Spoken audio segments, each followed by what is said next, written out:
এক সময় যে কাঁঠাল ছিল শুধু গ্রামের উঠোনে কিংবা হাটে টুকরো দামে বিক্রির ফল, এখন সেটি হয়ে উঠেছে বৈদেশিক অর্থ আয়ের নতুন চাবিকাঠি। কাপাসের কাঁঠাল দেশের বিভিন্ন স্থান সহ দেশের বাইরে ইউরোপের বিভিন্ন দেশেও কাঁঠাল রপ্তানি হয়। গরিবের ফল বলে অবহেলিত কাঁঠাল এখন বিদেশের বাজারে সোনালী সুগন্ধি হিসেবে জায়গা করে নিচ্ছে। গাজীপুরের কাপাসিয়ায় এবার রীতিমতো কাঁঠালের বিপ্লব। চলতি মৌসুমে উপজেলার ১৭৬০ হেক্টর জমিতে কাঁঠালের চাষ হয়েছে, যা স্থানীয় চাহিদার বহুগুণ বেশি। আর এই কাঁঠালই এখন পাড়ি দিচ্ছে ইউরোপের বাজারে। কাঁঠালের দাম মোটামুটি বাইরে যাওয়ার কারণে অনেক দাম বাড়িয়ে প্রচুর পরিমাণ কাঁঠাল দিতে যায়। ইতোমধ্যে কয়েক চালান কাঁঠাল ইউরোপে রপ্তানি হয়েছে বলে জানিয়েছেন স্থানীয় পাইকাররা। কাপাসিয়ার পাইকারি বাজারে ৬০ থেকে ৮০ টাকা কেজি দরে কাঁঠাল বিক্রি হলেও রপ্তানিকারকরা আরো ভালো দামে কিনছেন, তাতে লাভের মুখ দেখছেন কৃষকরাও। আমি বাগেতে মনে করি কাউলাইন না, তাকে লন্ডনে অর্ডার দিয়া মোটামুটি আমি ভালো আছি। আর মনে করেন যারা সাপ্লাই ছাড়া কাউল দিতেছে তারা মোটামুটি দাম পাইতেছে, কিন্তু বাইরে মনে করেন কিছু কাউল দাওয়াতে আমরা কিছু একটা দাম পাইতেছি। স্থানীয় পাইকার আব্দুল হালিম বলেন, তাদের কাঁঠাল মিষ্টি, সুগন্ধি আর আকারে বড়। ঢাকা চট্টগ্রাম যেমন যায় তেমনি এখন বিদেশেও যাচ্ছে। এবার দামও বেশ ভালো। প্রতিদিন কাঁঠাল শনিবার মঙ্গলবারে সিলেট নেই নিয়ে আনো বিক্রি করি আমি।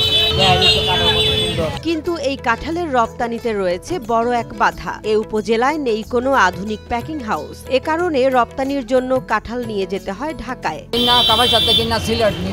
তবে আসার কথা হলো, সমস্যা সমাধানে এগিয়ে এসেছে হর্টিকালচার এক্সপোর্ট ডেভেলপমেন্ট ফাউন্ডেশন। তারা পার্টনার প্রোগ্রামের আওতায় কাপাসিয়ার কৃষকদের নিয়ে ৫টি গ্রুপ তৈরি করেছে এবং শুরু করেছে স্থানীয় প্যাক হাউস নির্মাণ।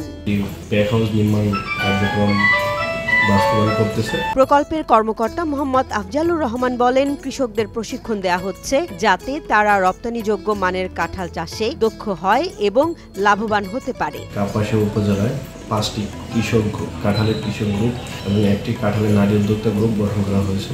আমরা আশাবাদী এবার থেকে আমরা কাঁঠাল বিদেশে রপ্তানি করতে পারবো এবং এই বিষয়ে আমরা কার্যক্রম আগে নিয়ে চেষ্টা করতেছি।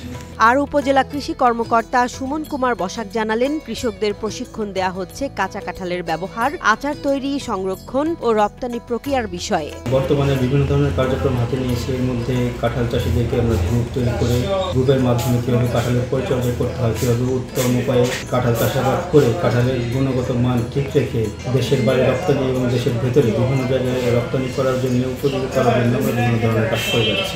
মাটি ও জলবায়ুর কারণে কাপাসিয়া কাঁঠালের জন্য স্বর্গ। সরকারি সহায়তা পেলে কাঁঠালি হয়ে উঠতে পারে আমাদের এক্সপোর্ট হিরো। কাঁঠাল এখন শুধু গাছের ফল নয়, বিদেশি মুদ্রার উৎস। সুগন্ধি কাঁঠালের টানে এবার বিশ্ববাসীর মন জয় করতে চায় কাপাসিয়া। কাপাসের মাটি কাঁঠাল চাষের জন্য খুবই উপযুক্ত এবং এটা সম্ভাবনাময় ফল কাপাসিয়ার জন্য।